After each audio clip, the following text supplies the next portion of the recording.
আসসালামু আলাইকুম। হযরত সুলাইমান আলাইহিস সালাম একদিন তার দলবল নিয়ে একদিকে রওনা করছিলেন। তো ওই স্থানে যখন যাইতেছিলেন ওইখানে পিপিলিকার অসংখ্য বাসা ছিল। তো সুলাইমান আলাইহিস সালামের দলবল দেখে পিপিলিকার সর্দার সমস্ত পিঁপড়াদেরকে সতর্ক করতেছিলেন যে সাবধান, সুলাইমান আলাইহিস সালামের বিরাট বাহিনী নিয়ে এখান থেকে আসতেছে, তোমরা যার যার গর্তায় ঢুকে পড়ো।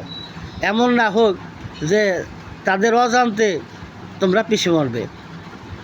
তো সুলাইমান আলাইহিস সালাম যখন পিপিলিকার সর্দার এই কথা বলতেছিলেন যে আল্লাহ পাক রব্বুল আলামিন সুলাইমান আলাইহিস সালামকে, দাউদ আলাইহিস সালামকে, সুলাইমান আলাইহিস সালামকে এমন ক্ষমতা দিয়েছিলেন তারা পাখির বাসা, ছোট্ট প্রাণীর বাসা বুঝতে।